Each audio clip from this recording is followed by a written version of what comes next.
Good afternoon. It's Lee Cassidy from Tactile Technology doing my In the Hot Seat, which we do a quick interview. Well, when I say quick, it's somebody's life, 45 minutes to an hour sometimes on a Tuesday afternoon at 2 p.m. I'm actually operating from my kitchen today because it's the coolest place in the house. And I've taken the government's guidance of not traveling if I can today. So it's a little bit different. I haven't got my normal lighting and camera and everything, but I'm sure we'll get by. The key thing is the content. And I'm not the content deliverer. All I am is a facilitator. So what we've got is our great guest, Tina Gravel, joining us. So, hi, Tina. How are you? Hi, Lee. I think we're dressed for the beach today, you and I, Yes, because it's definitely. so hot everywhere. It's so warm. It's Really terrible is. what's going on on your side of the pond. It's not quite as bad here, but I understand we're in for it. So I'm ready. Yeah, well, we've hit for over 40 degrees in the UK for the first time ever because I think it was today at Heathrow. They've recorded at 40.2 degrees, which is the warmest it's ever been in this country. So very, very warm. So we normally start out right at the beginning. So could you tell us a bit about your life, where you grew up, your parents, what they did for a living, and a little bit of history of schooling. So the kind of things that you did that you enjoyed doing, and any plans you had before you went off to university or anything else. Sure. So I grew up. I was actually adopted when I was a little baby. My adoptive parents received me at 6 months old.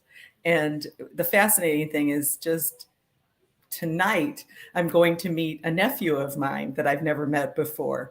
Over the last couple of years, I've begun to discover who these people are and meet them.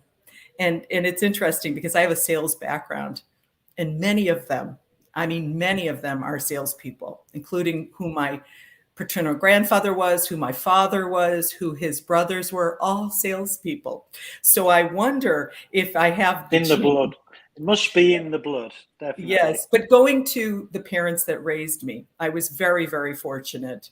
I lived a great childhood, very happy. They were divorced. And so I went to two different households, one in Connecticut and one in Massachusetts from time to time. But they both married, decent people. And so I had decent step parents. I was able to live a very happy childhood. Now I got into high school, and like all high schoolers, I wanted to be, everything, right? Everything from a singer to retail, and there were some lawyers in my adoptive family, and I saw that they had the best life. They had the vacation homes. So you're considering law for that benefit then? Yes, I was. So after high school, I was determined to become a counselor, advocate, lawyer. Well, as it turns out, I spent about 2 weeks in law school. That's it. It was coming at me right after my last day of undergraduate because I was taking a special program and my money was running out and all kinds of things were happening. And at the time, a friend's dad said, well, you could put that on hold and become a salesperson for me. He was with Mobile Chemical. And I had never thought of being a salesperson because where I took my classes, Amherst College, people weren't salespeople. They were authors, they were doctors, they were lawyers, they did professions. And to me, a salesperson didn't seem quite like a profession. However, I quickly found out it was. And as I started to do it and work with plastic bags, I realized that if I was going to do the sales thing, which I seemed to have a little aptitude for, I couldn't do a consumer good. It just wasn't for me. I wanted to do something, excuse me, my nose is running here. I wanted to do something that took some digging. So then and this was a long time ago, I'm no spring chicken.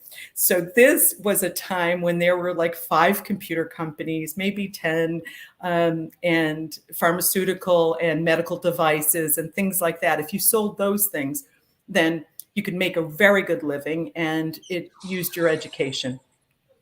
Yeah. So do you want to give us an idea the year that you're going into sales?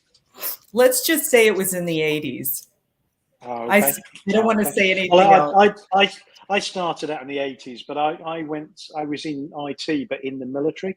So I went into flight simulation in the Yes. Royal Air Force. So I remember, computers were not around. We didn't see them in homes. There were very few computers in offices or anywhere else as well. It was quite a different world to today. Lee, the thing is that anybody at any time can Google you and find out your age. But I work very hard to stay fit and to look young. And the last thing I'm going to do is be on a podcast or a webinar and Yes, give you let's my not age. give it away. Let's not give it You, away. you're outing me, and I don't like it. Okay, we'll stay away from the age piece completely. It's funny. It's the way it is, right? What's the alternative? Not being on the earth. So I'll take it. But it is kind of funny in this day and age.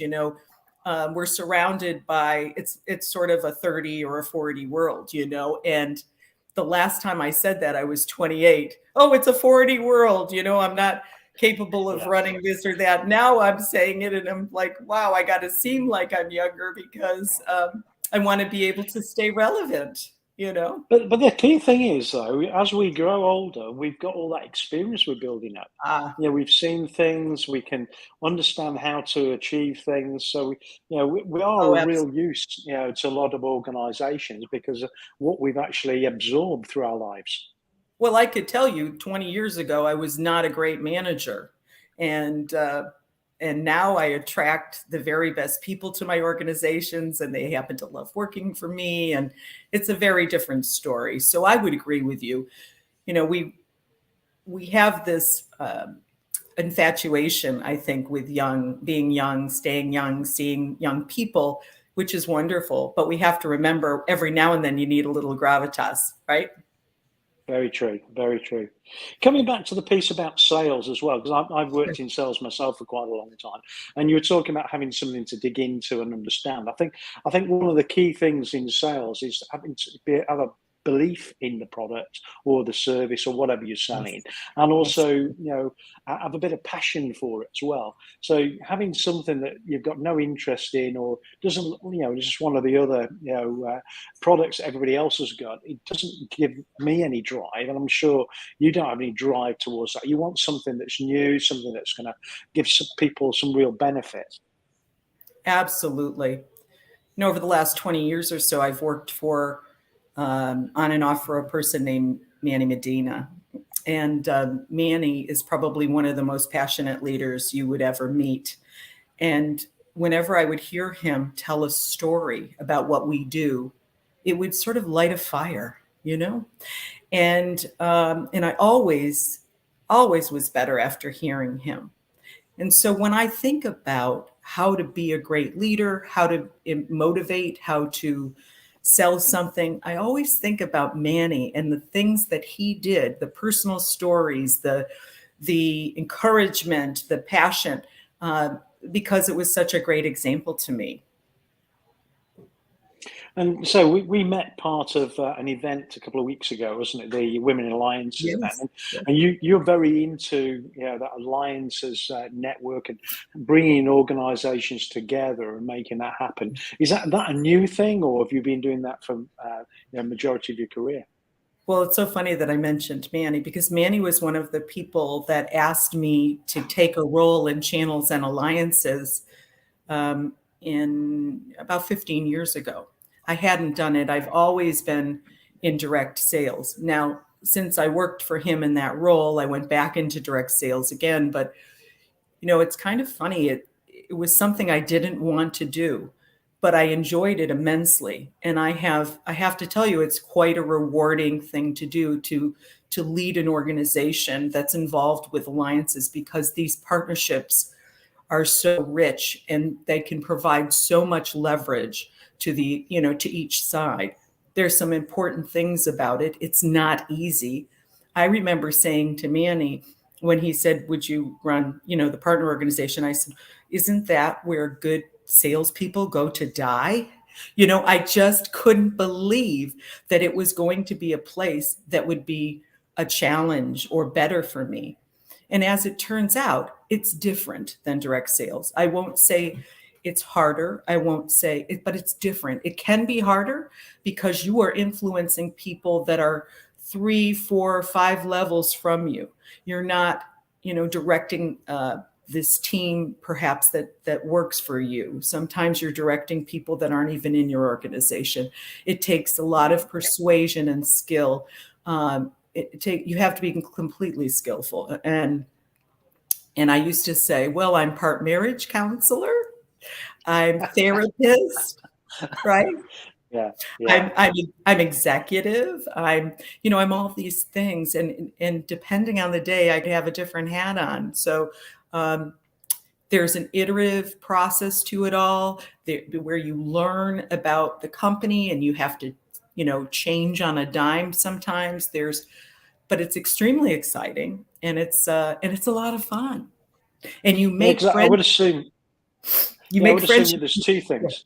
Yeah. That you need to know the product or service, depending on what the organisation deliver. You need to understand the customers, but you also need to understand the culture of the other partners in Absolutely. the alliance as well. So that's going to be the biggest challenge: understanding how you make people work and how they can fit together for everybody to benefit. Yeah, that's going to be a critical thing. We've got a little mention for you from Jackie Funk. Says you're looking good and great to see you in action. So, Jackie, is this a friend? Oh, she is a friend. We've worked together in 2 different places. She is the best CMO you could imagine. She's been most recently CMO of the channel for me at Appgate, and she's phenomenal, absolutely phenomenal. So thank you, Jackie. I'll give it right back at you. I'm sure you're looking good and doing good today. So coming back to your journey then, so what was the first job? It was in direct sales, and for what type of products, or even what company was it you were selling? After the job at Mobile Chemical, I immediately started looking, and I applied to, back then, IBM. There was a place called DEC, Digital Equipment. There was Wang. Yeah, I remember them well. Prime, remember Prime Computer? All of these places. Prime. I worked on Prime. Prime 2000. Yeah, me too. Well, what happened was I was in a bar near the O'Hare Airport with a date, and his boss came in, and we were talking about these, the various offers and the things I was doing. And this fellow said to me, "Why haven't you interviewed with us?" And I said, "Well, who are you?" And he said, "We're McDonnell Douglas Automation, and we have." Yes. So what was funny about it, sorry about this nose, my allergies this time of year. The interesting thing about that was that they were under EEOC guidelines at the time. They had to hire women and minorities. And so I'm sure he saw me as fresh bait, Let's reel just her to in. Just to get the numbers up rather than I found one. value. Yeah. So, and as it turns out, it was a wonderful, wonderful thing for me. I look at it like a God thing, because they had a training program like they don't even do anymore, right? It was a long training program. They taught you presentation skills. They taught you how to program. You traveled around for 4 months learning about the company. I mean, it was absolutely invaluable to me. And I started like this little bird that couldn't speak for themselves and was afraid, to getting out of that being way more confident, way more knowledgeable. And, I feel badly for a lot of young people today that we don't have proper training programs like that for them. We do our best, but most of the companies that I've been part of over the last 20 years don't have the wherewithal for this kind of training. I mean, can you really afford to have somebody on the bench for 4 months while they learn? Yeah. No, you can't. You've got to see some productivity out of them. So it's a challenge to do the same thing. But I try to teach basic business etiquette to our people that are coming out of school, and things that I learned that I don't think they're teaching anymore. So anyway, so going back to the story, after 5 years, the 25 people that were in the class with me, there were only a couple left And it really told me that you can hire to quota, but you may not keep them, right? Because not everybody can make it. If you look at the people that I was competing with outside of this class full of women and minorities, there were a couple of traditional hires, I'll call them. They were men out of the military, probably much like you at the time, Lee. They were older than I was. They were probably 30 instead of 23. They had just a big confidence to them, and they held their heads high. They just had such a great mannerism about them. They didn't seem afraid of the tasks. They were skilled and properly trained before they got to McDonnell Douglas to do this job. Yeah.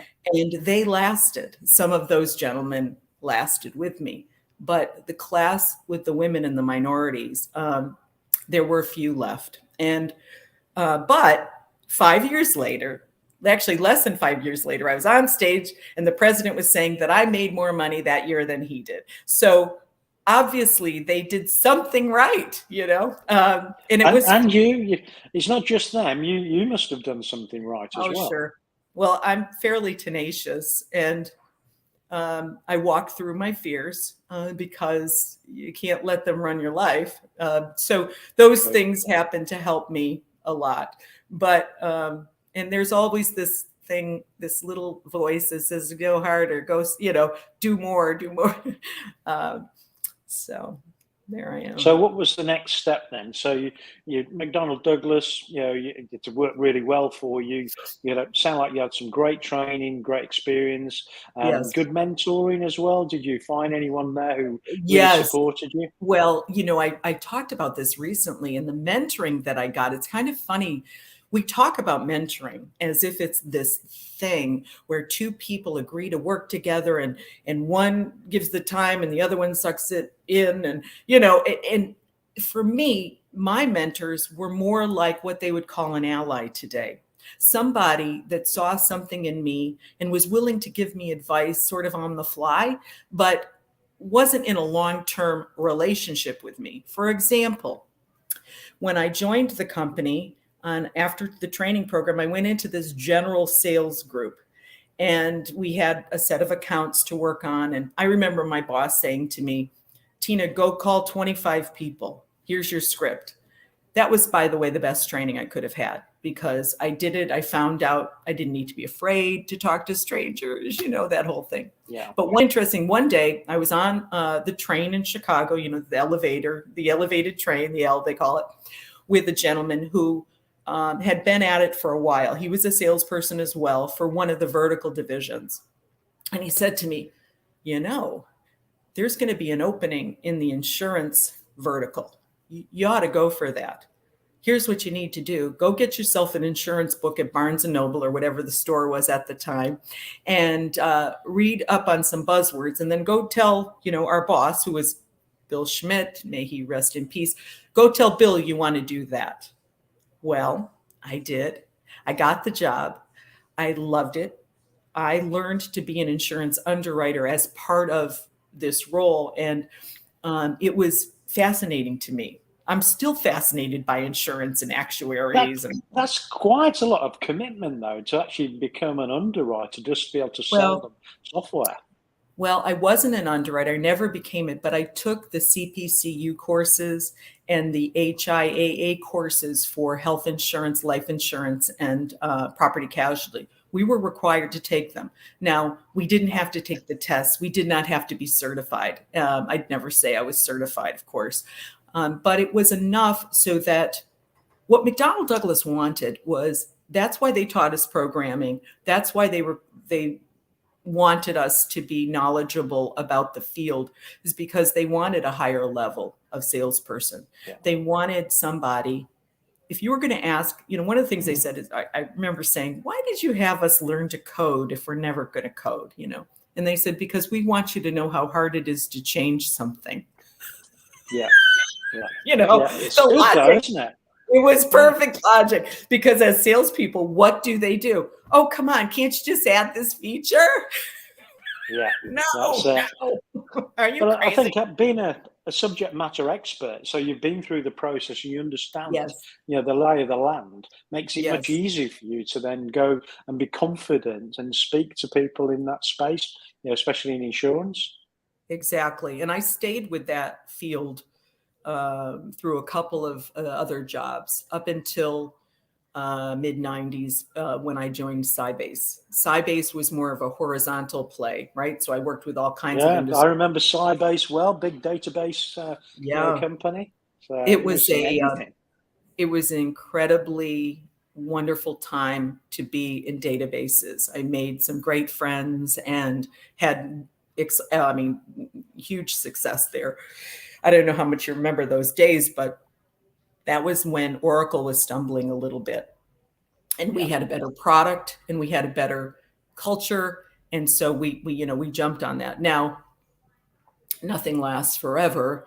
Someone is going to Yeah. leapfrog you back, and they did. And at some point you move on. But what I learned is that I could sell more of a horizontal product and maybe have more fun. These transactions were like this, whereas the things I was selling, claim systems, reinsurance systems to insurance companies, I mean, there would be year-long sales cycles and relentless meetings and so forth. And so it was a good learning experience selling something slightly different. Now, after that, I began to look at the industry differently. What I started to do was say, hey, what is it that I can do that's going to be the next big thing? Because I saw what Sybase was and I saw what they represented in Oracle in that business. And I said, what can I jump on that's going to be lucrative? And maybe I'm not going to be first because I don't want all that missionary work, but I want to be there when it's taking off. And it's a hard thing to do, to pick it right at the right time. But I was lucky enough to be part of supply chain, a company called Logistics before it went to SAP. I was part of the internet, a company that called Net Gravity that became part of DoubleClick, which became part of Google. I mean, I was lucky enough to be part of these big sea changes in our industry, and I learned so much. And then last but not least, I became part of the cloud when I was in Terramark, and I became a knowledgeable person about cloud before there were many. And so I really found that if you could find something and you could really delve in and learn about it and help others, right, which is part of channel partnering, is to help others come along with you, it can be very, very successful. So when it came time to work, go ahead. It's quite strange because you talk about the internet and cloud. A lot of people think it's been around a lot longer than it really has. Yes. The internet itself, the ability to communicate, has been around since the 60s, but it was a military project. But the actual communication side really wasn't until about 92. So it was really early 90s that we started to see the internet start to take off. But again, it was quite limited who could have access to it and things. It was mainly educational establishments and things. It's really been quite new, hasn't it? Crazy. And getting on board. And I used to have friends ask me to register domain names for them in the early 90s because they didn't know how, and they knew they wanted a website someday. They thought they did, but they weren't quite sure how. And then on my, side gigs, a lot of times not getting paid, of course, I create the websites and things. And I remember creating one for a nonprofit organization, the Dallas Safari Club, that I was part of at the time. And they still have the domain that I registered. It's just really funny to see. But you're right. The technology has been around forever. When we first started talking about the cloud at Terramark, it was around the 2007 timeframe. We began developing a cloud all around, the VMware technology. And I remember saying to somebody, is this VMS? This isn't new. Yeah. I've been speaking to people about virtualization and what it gives. We were doing it on mainframes.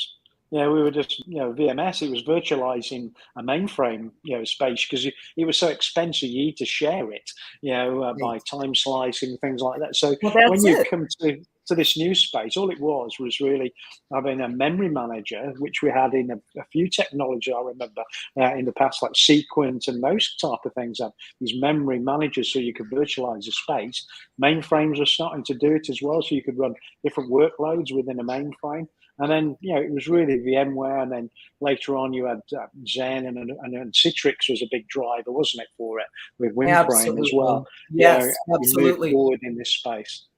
Yeah, we at the time, 2007 to 2009, I'd say, when the enterprise cloud was released from Terramark. And many people won't remember this. They won't even know who Terramark is. But at the time, we were a hosting company and a data center company that was moving to the cloud. And our cloud was rated by Gartner in the Magic Quadrant higher than AWS at the time for enterprise.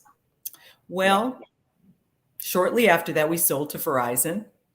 And it was a great payday for many of us, yes. But it also was sad because the dream of being a cloud leader then, sort of went away. I say circled the drain, not so much circling drain. Some of that technology still lives today in IBM because they bought some Terramark technology, and also in the data centers that are run, by some of our prior competitors bought the data center. So these are all things that I can point to and say, oh yeah, that used to be Terramark. But it was a wonderful place to work.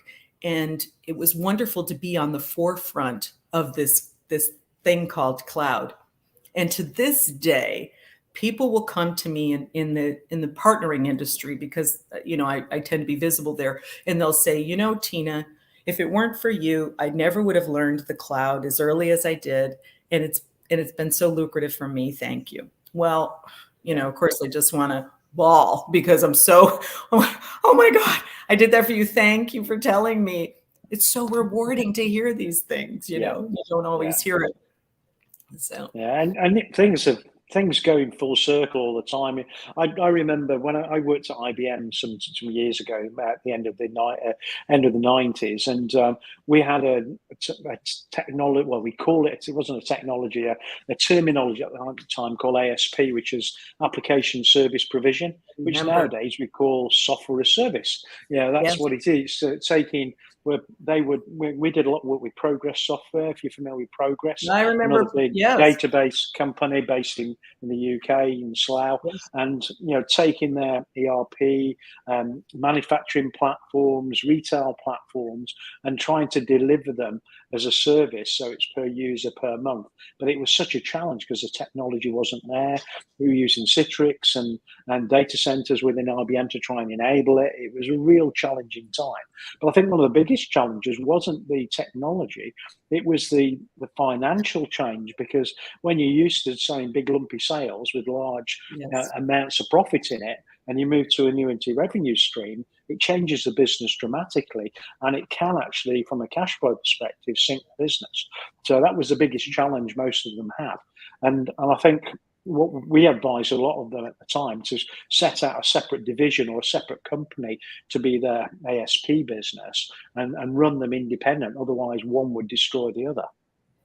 Well, that's absolutely true. And I can remember speaking about various schemes for compensation back then, because they were, they wanted to go with monthly recurring revenue, but they didn't know how to pay their salespeople, and they didn't want the salespeople to lose interest. So we used to come up with various schemes to help them. There was all kinds of that. And of course, now we see the rise of the MSP all over the place. So you have your managed security services providers, your managed services providers. I mean, that is, to me, where the world is going. All the things we learned about cloud and software as a service are now coming to be complicated.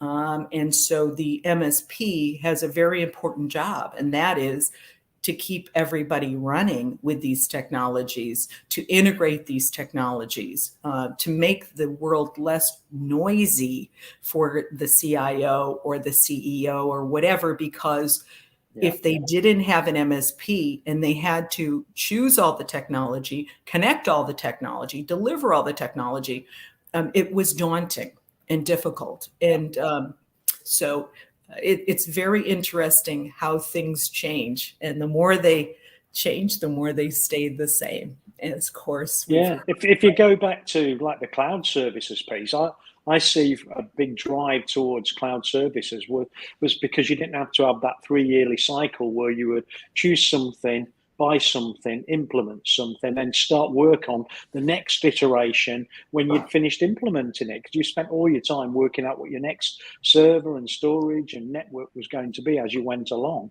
And cloud took that away from you a little bit, so you could rely on somebody else to do that. But I think one of the big issues at the moment for the MSP are filling the gap for is because there's so many people at the moment don't have in-house skills, resources, and expertise to do a lot of these things. Cybersecurity is one of the key ones. You're very familiar from your time at Appgate in that space, but there's a real challenge for a lot of our organisations. It's actually the scariest time we've had from a cybersecurity attack perspective, because there's so much happening, but also there's so few people with the skills and expertise to deliver it in an organisation. And so now you're getting to my passionate topic of late. Okay. And that is cybersecurity. I am absolutely fascinated by all aspects of it. My interest now is where it's going to go with AI and blockchain and quantum computing. These things are fascinating topics to me.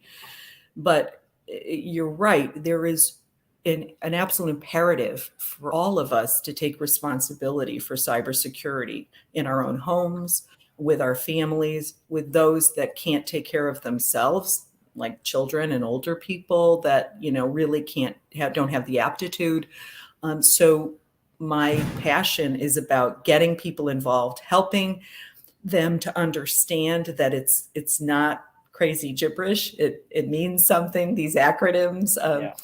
Lee, when I joined the forerunner to Appgate, CryptZone, 7 years ago, I thought I knew something about cybersecurity because I had sold hosting and I had sold IPS and,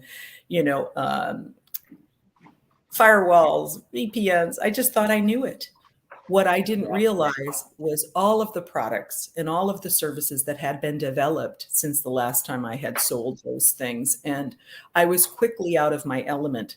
So I immediately had to be heads down to learn all about this business. And one of the first things I did, because I was running channels and alliances, was to build a glossary for people that were new to our company, that were new to working with us, so that they too could make that jump, because it's not all evident. It sounds like gibberish. I can remember going into a sales call. Again, I have a lot of confidence. I have tenacity. I'm new. I'll just tell them, if I can't answer it, I can't answer it, right? So I go into the sales call, and I remember 10 minutes in getting a question about NAC and not knowing what NAC meant. And it was the horror of that, because I had been in sales all these years and never had that happen, because I was a generalist in IT and I could talk my way through anything.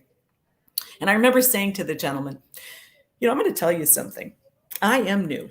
In fact, I'm foolish that I took this meeting, because I am clearly ill-prepared to share with you the goodness about my company. But here's what I can tell you. Companies like X, Y, and Z love it. And, they use it. And so I was able to survive that meeting. But after that, I said, that's never going to happen to me again. And that's when that's the challenge. Like I say, when you want to know your product so well, so you can be passionate about it Yes. and makes people feel confident in what you're saying. It is a challenge when the product is so deep and the actual vertical you're in. Well, it's not a vertical; it's a horizontal play nowadays across every industry, isn't it? But when it's so complex, like cybersecurity is, it's really challenging for anybody within the industry, isn't it? But it's also challenging then for people who are buying it to be able to know Yes, what this terminology means. exactly. I remember us talking about zero trust and something called the software defined perimeter back 7 years ago, Yeah, and having people gloss over, like, what are you talking about? What is this? Even AWS, because that was one of the alliances that I started for us, even having them not know what SDP was at the time and educating them. And now I see them writing about zero trust. I see, SDP all over the place. And it's kind of interesting, finally, to see the industry and the market come towards us. But it was a challenge. It was a lot of missionary work. I can remember telling somebody, our product will let you know if the person that is trying to get on the system is actually who they say they are, and having them go, of course they'd be who they say they are. Why? Who else would they be? And then you'd say zero trust, and yes, they'd say, not quite, right. not And then quite the truth well, sometimes. yeah, because they weren't getting breached all the time back then. They were starting to be. And the other thing that they would say, I can remember this, is you talk about zero trust, and they'd say, "Oh, I could never do that. I want my people to know I trust them." And I'd be like, it's not about not trusting your people. It's not trusting anyone on your network until they verify who they are. But and Yeah, now they get it. Now they get it. But it's kind of funny, you know, Lee. Sometimes people say, "Oh, Tina, you could write a book. You have so many great stories." Well, I do. I mean, I was on the road traveling for nearly 30 years. You know how many crazy stories I have? But the real story, I think, is how markets evolve, embrace, yeah. the main street. I mean, to me, that's a fascinating thing, because sometimes it doesn't matter what you do. It's almost like the market, it has to be ready. And when I, cloud I, came, I think, yeah, I think there's some issues as well that people sometimes make, hastily judgments about security, and they think, oh yes. well, because it's here, it's intrinsically going to be secure because of who's doing it for us. But Oh my actually, goodness. that's not the case. No, not the case at all. As I hear that a lot with those that go to AWS or to the G Cloud or to IBM. Well, I have that, and so they're going to take care of it for me. And I always would say, well, have you ever heard of shared responsibilities? Yeah, Here's what's you're responsible. Here's what they're responsible. If you get breached, that's them. This is you. And but you're right. Just because you're in a secure data center or you're on a secure cloud does not cure all your ills. There's no, so many layers to this cybersecurity thing. It's incredible to me. And by the way, no one can be as good at everything. No one. no. So True, true. And then it's like a lot of people, forget they may put a great perimeter around something, but if you invite people in, the perimeter won't stop them because you've opened the perimeter to let these people in. So that's that's right. like, really great endpoint protection, so firewalls and those kind of things. But if you allow people to, go to places they shouldn't and get, effectively, a drive-by attack. If you allow people to click on phishing emails and they give away their credentials, you're just giving away the crown jewels, And a lot of Absolutely. these technologies don't understand how to stop something if you effectively invite them in, because they assume because you've invited them in, they're safe. But that's not quite the case in most cases. No, it's not. Fortunately, it's not. There's an awful lot you have to do to protect yourself. And there's so many levels to this industry. The one thing I do want to say, Lee, before we get on to the next topic, is that cybersecurity is not about a young man in a hoodie, right? In a high schooler, or someone in your neighborhood, a ne'er-do-well, playing with the computer. It's about factories as far as the eye could see, filled with folks that are actually paid by nation states to break into U.S. companies, to get trade secrets, to break into your home so that they can get to somebody you're associated with. It's no longer the face of it is no longer a boy in a hoodie. It's just not anymore. And so we have a different enemy.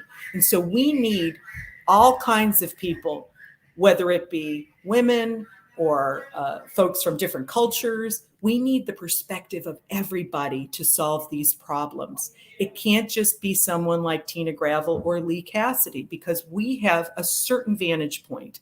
We don't have it all. And the more diversity that we can get in this field, the better we're going to be, because we'll solve more problems. We'll think differently, and we'll get the bad guys. And that's what we need to do. Yeah, and like coming back to, I speak to a lot of people about cybersecurity, and I have to explain that the majority of these hackers now are professionals, and they're as professional as we are, whatever we are. Whether we're a dentist, whether an IT professional, whether a commercial salesperson, however professional we are, what we do, and try hard to be the best we can be at it, they're doing exactly the same.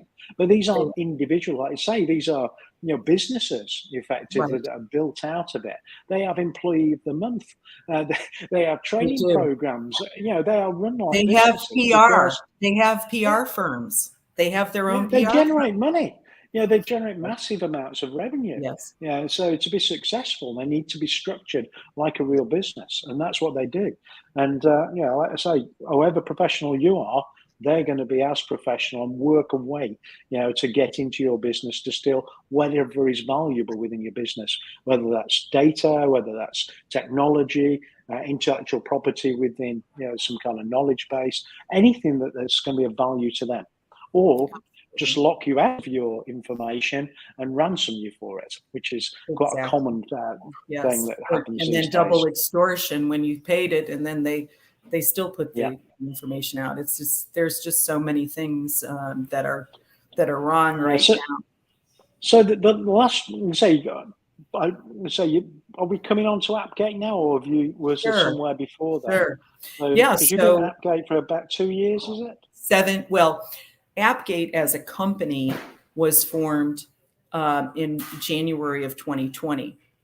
But I have, for all intents and purposes, been there for 7 years, because we were part of Cryptzone. Cryptzone was sold in a group of companies with 57 data centers and became Sixtera. So at that point, my job went from running channels and alliances for a small $20 million company to something that was $2.5 billion.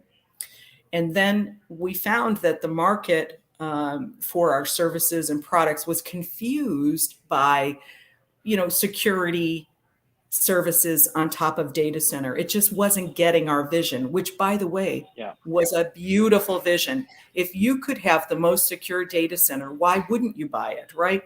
But for some reason, the market didn't get that the way we did.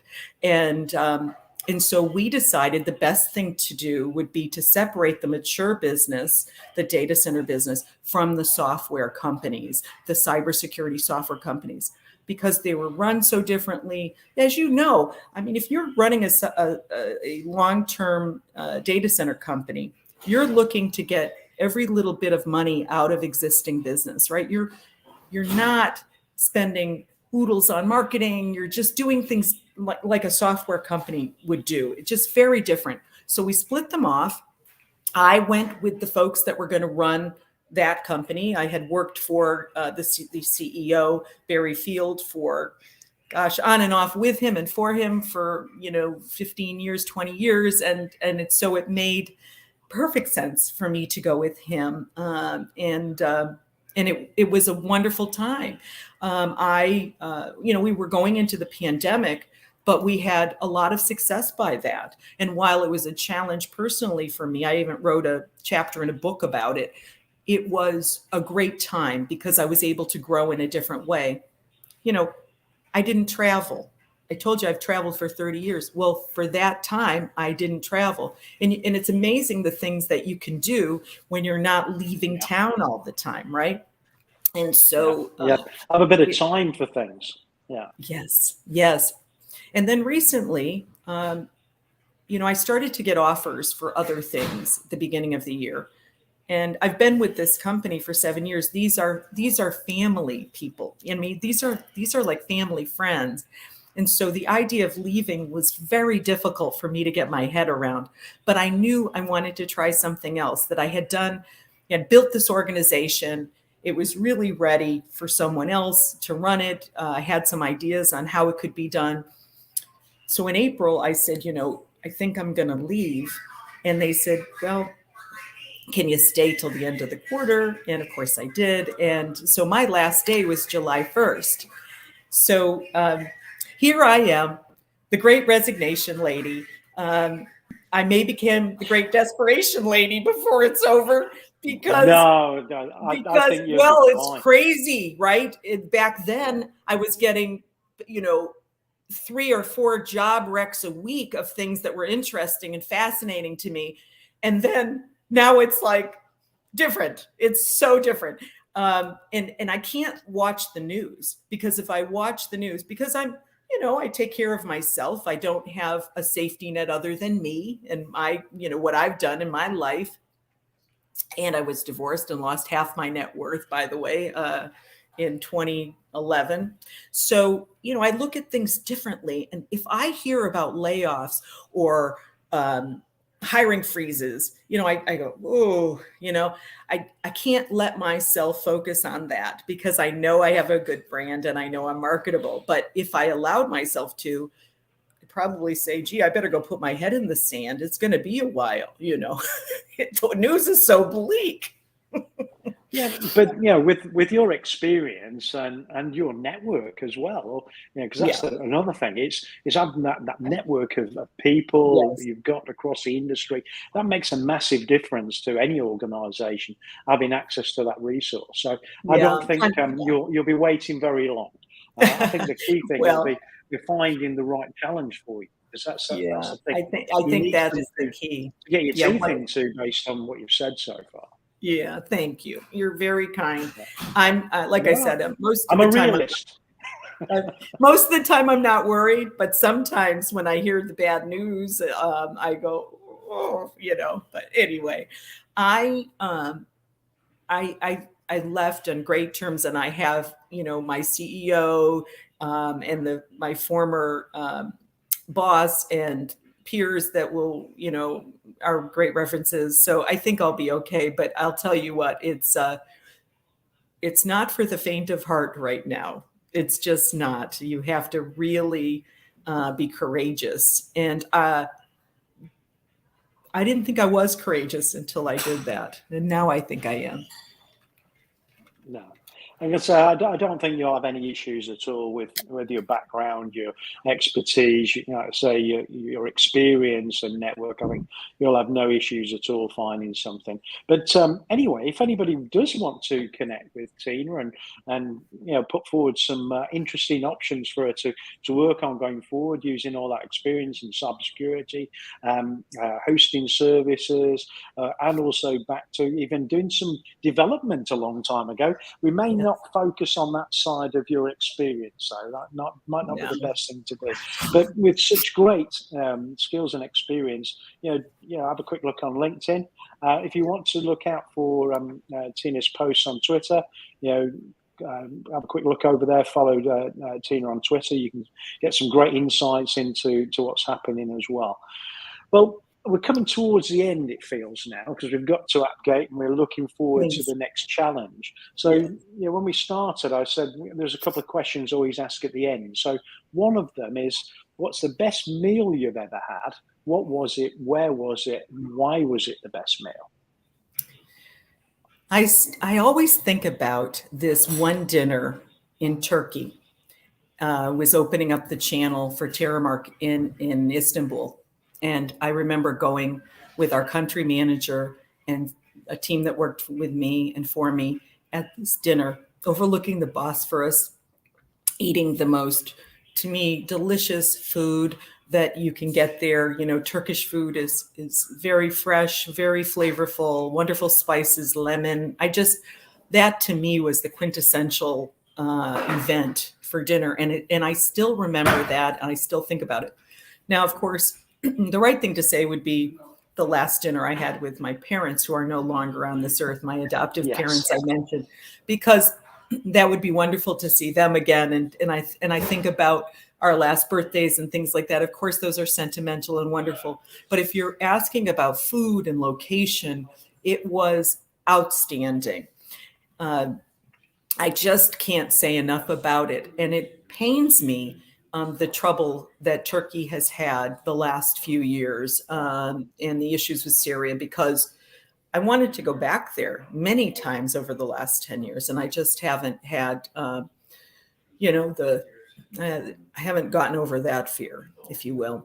Yeah, it is challenging at the moment, and I think they're having some difficulties with inflation. I think the inflation level they were talking about the other day in Turkey is about 74%, which is quite difficult. You know, everything's changing price so quickly; it becomes very, very difficult. But food is like music; it ties you at a point in time. Yes, it's your moment. You can taste it sometimes, can't you, and smell it. You know, just thinking about that particular event, it's quite amazing. And the other question was, what's the most adventurous thing you've done? Maybe leaving Appgate now. I took. We may be able to come back to that and see if it was.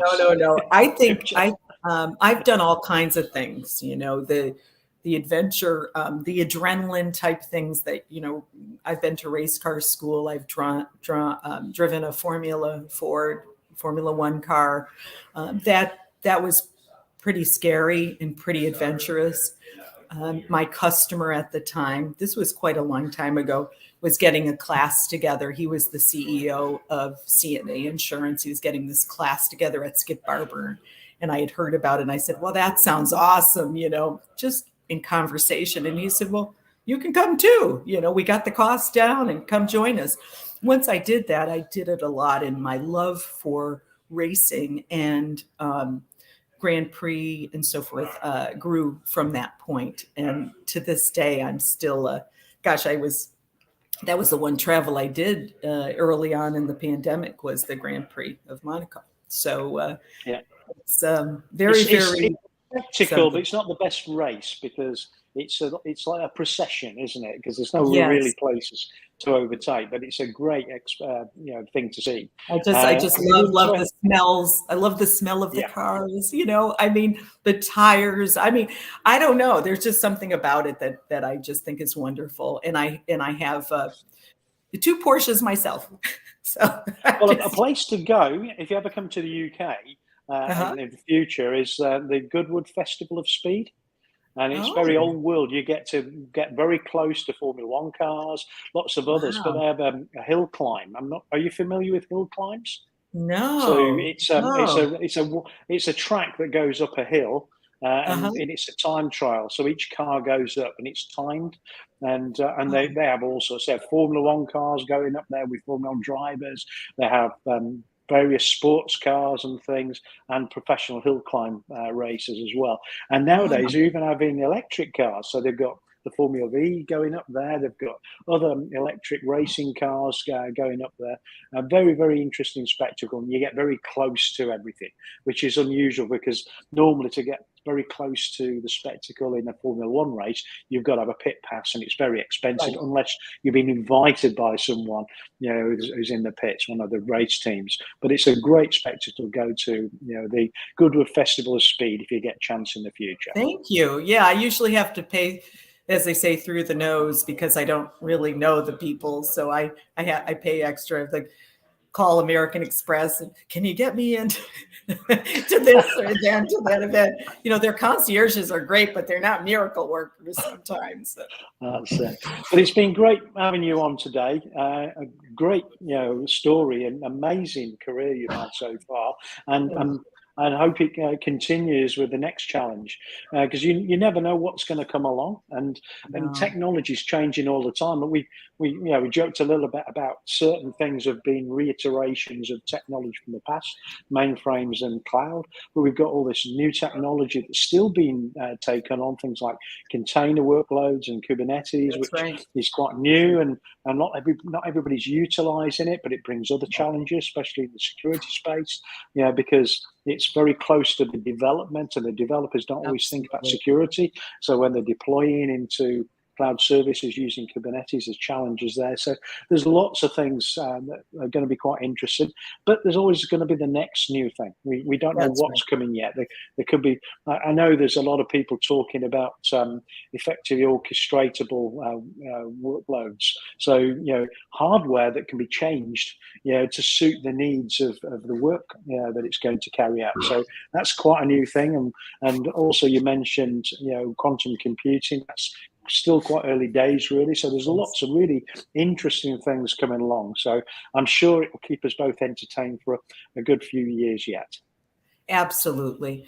Lee, thank you so much. This has been awesome. It was a delight to meet you when I met you. I never thought this would happen, but this is just great. So thank you. Thanks for doing No problem at all. If you want to stay on afterwards, we'll just have a quick chat and about things, and then I'll just shut things down now. So thanks everybody for joining this week. Hopefully you join us next Tuesday. Not sure it's going to be yet. I've got a couple of people lined up, so I shall make sure it's advertised a bit more in advance than today. So Tina and I would talked about it, but I hadn't finalised whether we were going to get together today. So it was a little bit last minute. So I'll make sure that doesn't happen next week. But thanks everybody for joining us, and hopefully you join us next Tuesday as well. Thank you. Thank you.